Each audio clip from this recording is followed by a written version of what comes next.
दुनिया में इस समय एक ऐसा लीडर है जो रूल्स को मानता तक नहीं है। Russia has again launched large-scale missile attacks. Xi Jinping said reunification with Taiwan is unstoppable. बल्कि पूरी दुनिया को ये विश्वास दिलाना चाहता है कि पावर सिर्फ उसके हाथों में है।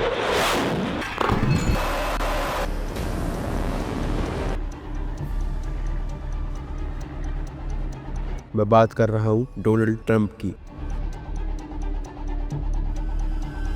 इस वीडियो में हम बात करेंगे कैसे डोनाल्ड ट्रंप अपनी पावर का मिसयूज करता है, जहां जब मन करता है उस कंट्री पर टैरिफ लगा देते हैं, और क्या सच में डोनाल्ड ट्रंप भी उसी पॉलिटिक्स को फॉलो कर रहे हैं जो कभी हिटलर ने की थी। और यही रीजन है कि ट्रंप वेनेजुएला में ओपोजिशन को कंट्रोल करके अपनी पपेट गवर्नमेंट बनाना चाहता है। ट्रंप ऐसे टेम्पलेट को छोड़ जाएंगे जो कि दुनिया को दूसरा ट्रंप दे सकता है। अगर हम ऐसी पावर को वर्शिप करेंगे जो कि इंटरनेशनल लॉज को कुछ समझता ही ना हो, तो दुनिया वर्ल्ड वॉर 3 की तरफ जल्दी बढ़ जाएगी। लेगेसी के चक्कर में ट्रंप दुनिया को वर्ल्ड वॉर 3 की तरफ ले जा रहे हैं।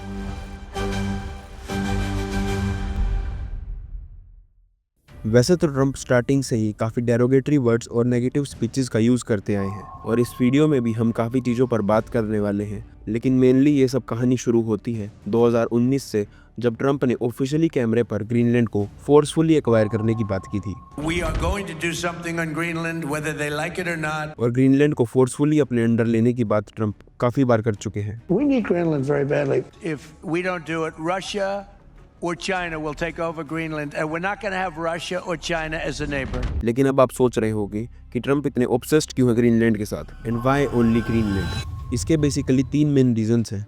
Reason number 1, military dominance. Arctic region में दुनिया की सबसे इंपॉर्टेंट मिलिट्री इंस्टॉलेशन है। रशिया और चाइना जैसी कंट्रीज ऑलरेडी आर्टिक रीजन में एक्सपेंड कर रही हैं। अगर अमेरिका ग्रीनलैंड को कंट्रोल करता है तो उनके लिए ये काफ़ी बड़ी एडवांटेज हो सकती है। Reason number 2, rare earth minerals. Modern technology जैसे smartphone, satellite, military equipment, AI related hardwares, ये सब बनाने के लिए रेयर अर्थ मिनरल्स की ज़रूरत होती है, और चाइना इसका मेजर सप्लायर है। और अमेरिका भी काफ़ी समय से चाइना पर ही डिपेंडेंट है रेयर अर्थ मिनरल्स के लिए। इस मैप के मुताबिक आर्टिक रीजन में इतना फ्रोजन एरिया है, और 1979 में इतना सारा फ्रोजन एरिया था। आइस के मेल्ट होने से मिनरल्स इजीली एक्सेसिबल हो रहे हैं, और इससे अमेरिका को बिलियंस ऑफ डॉलर्स के रिसोर्सेज मिल सकते हैं, और ट्रंप भी यही कोशिश कर रहे हैं। Reason number 3, future trade roots.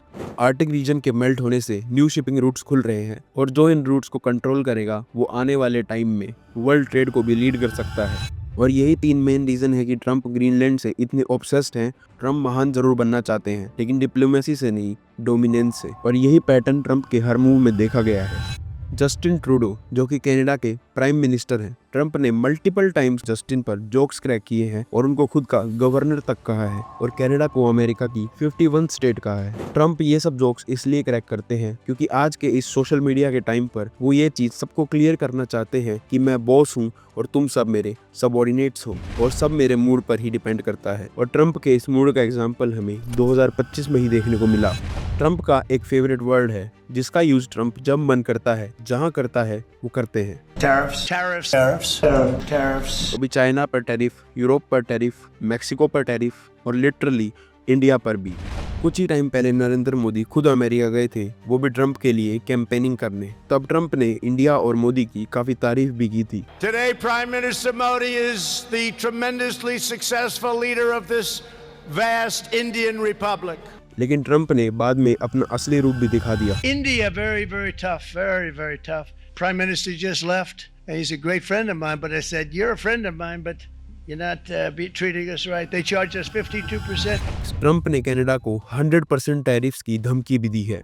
Trump had previously supported the recently signed deal, but now he's making fresh tariff threats. Threatening then, if Canada makes a deal with China, it will immediately be hit with a 100% tariff against all Canadian goods. अगर Canada ने China के साथ नई electric vehicles की trade deal को खत्म नहीं किया, तो ट्रंप कनाडा पर 100% के टैरिफ लगा देगा। मित्रों, आप बस ट्रंप के पैटर्न्स को नोटिस करो। जिस तरीके से ट्रंप अपनी पॉलिटिक्स को चलाते हैं और ग्लोबल लेवल पर डोमिनेट करना चाहते हैं, ये पास्ट टाइम में एक शख्स से काफ़ी मैच करता है।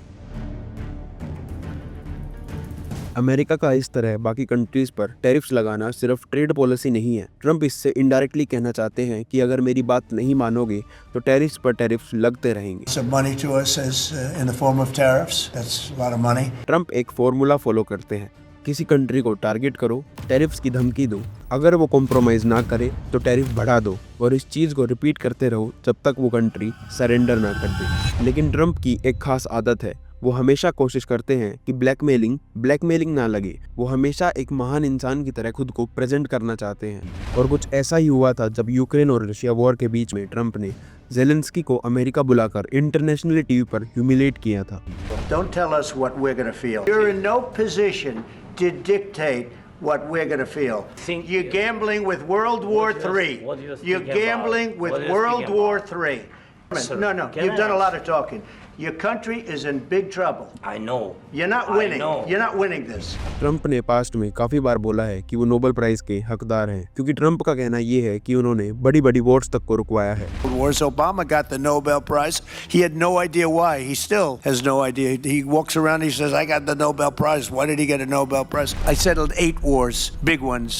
Some going on for 36 years, 32 years, 31 years, 28 years, 25 years, like India and Pakistan. I can't think of anybody in history that should get the Nobel Prize more than me. अब Trump को Nobel prize तो नहीं मिल पाया, लेकिन जिन्हें ये मिला था उन्होंने ट्रंप को ये जरूर दे दिया।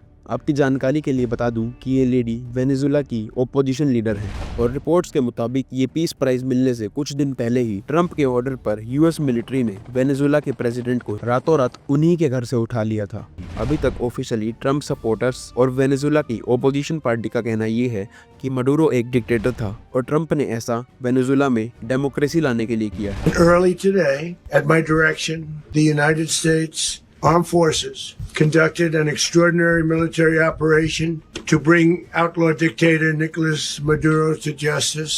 लेकिन इसका असली रीजन था ऑयल। वेनेजुएला के पास टोटल वर्ल्ड ऑयल रिजर्व्स का 1/5 शेयर है और यही रीजन है कि ट्रंप वेनेजुएला में ओपोजिशन को कंट्रोल करके अपनी पपेट गवर्नमेंट बनाना चाहता है।